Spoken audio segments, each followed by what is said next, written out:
something much more important. Well, I think you can see an incident where charisma was destroyed. Perry is attractive, handsome, comes on strong, I'm a leader. So I think there was a beginning of a feeling that Perry was quite charismatic. And then when he had this fumble of not being able to remember the names, you could almost see a building charisma then which was punctured. Professor Joseph Nye of the Harvard Kennedy School says though we may not like to admit it, winning personalities do win elections. Charisma is a sense of personal magnetism that some people have.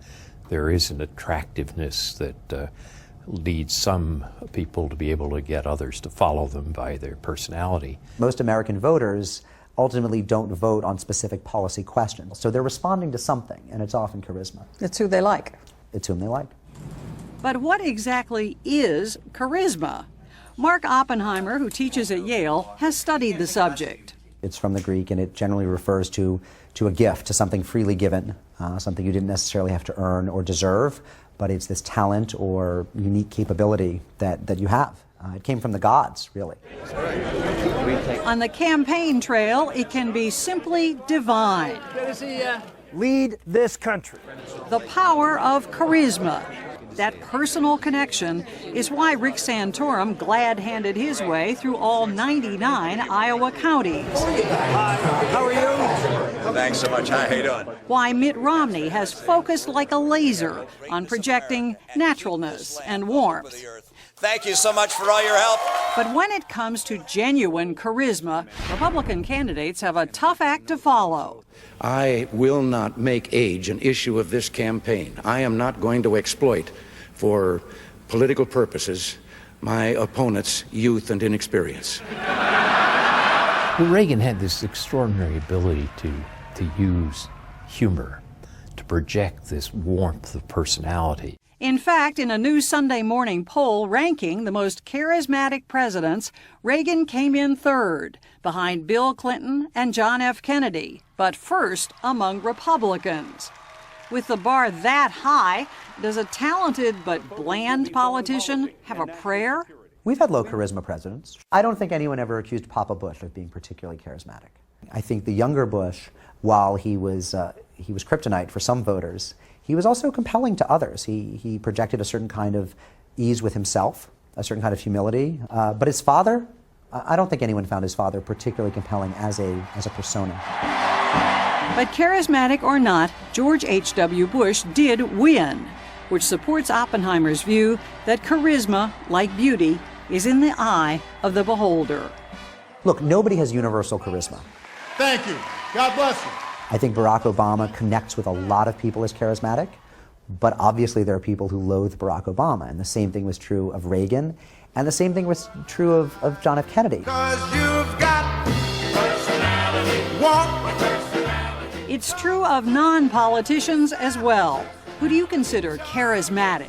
George Clooney, Derek Jeter, Oprah? How about the Cookie Monster? Now, what starts with the letter C? Well, charisma. What else? So what about you? You think you have charisma? Wouldn't we all like to believe that we just radiate magnetic charm all the time? Well, here at MIT's Media Lab, researchers say that with this little device, they actually can use science to measure your charisma, assuming, of course, that you have some to measure. Okay, so I'm wearing this thing. Yes. This is going to tell me how charismatic I am? It's going to tell me about how you move and how you speak. I better start moving more. Yeah, well, you could decide to do that. Yeah. It's called the sociometer, the brainchild of Professor Alex Pentland and his team at MIT. It measures not what you say, but how you say it. So the first thing is energy. You have to be energetic. It shows up in your hands, shows up in the voice, the way you sort of carry yourself and do things. You talk with your hands a lot. Well, is that a conscious? If I want to be charismatic, I have to be energetic. And according to my sociometer, I need to work on it, which is too bad because high scorers have a real advantage. Take what happened when the sociometer was used to measure the impact of charisma on business decisions. We could predict how well the business plan would be rated without knowing anything about the business plan, without knowing anything about the person. And the two things that really mattered were, did they sound like they were excited? And were they very consistent and fluid in how they produced the speech? When the rest of the world sees you, what do they see? How do they take that in? If the world's not impressed, don't give up. Charisma can be taught. Or so says John Neffinger, an Ivy League law school grad who now runs workshops for the Charisma Challenged. To make sure that you are emotionally connecting with them in a way that they get you and maybe even see themselves in you. Neffinger and his partners at K&P Communications define charisma as a combination of strength and warmth, beginning again with body language. Our older relatives probably told all of us at one point, stand up straight, smile. And that is actually the basic formula. Standing up straight says, I am here to be taken account of, I am here to be taken seriously, don't mess with me, and that projects strength. On the other hand, smiling genuinely projects a lot of warmth. Reagan and a smile that projects both warmth and strength. There are two different things going on the face. And so on the bottom half of the face is just a little bit of a smile. So you got warmth going on the bottom. That's where the warmth is coming from. But what goes on in the eyes, there's an intention to the look in the eyes. There's a determination. And that intensity connotes strength.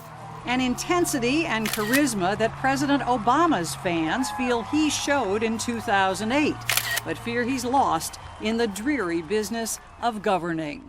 One of the things that Barack Obama does that gets in his way a little bit is often when he's giving a speech or a more formal address, he'll raise his chin a little bit. And when he raises his chin, that has some authority to it, but it also distances himself from us. And what happens is literally he's looking down his nose at us. It makes him seem arrogant. If I get a little off track, she brings Neffinger's just as hard on Mitt Romney, the favorite in Tuesday's New Hampshire primary. There's a big gap. He looks like the kind of person that a movie producer would cast as the president in a big movie. But it's not quite that easy. What's wrong?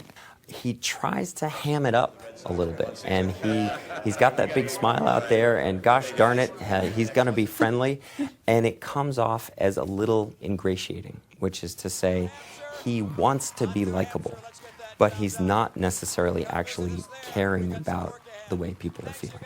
It seems fake. Real charisma is hard to fake, and in the new Sunday morning poll, 3 out of 4 voters say that indefinable something will play a role in their vote. 1 in 4 says a major role. Not everyone finds this reassuring.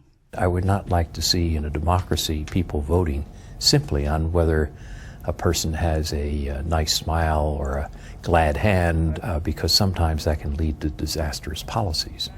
But in an election dominated so much by television, that seems to be a big risk. And that's one of the great dangers we have, which is as it becomes more of a mediated phenomena, what do we really have?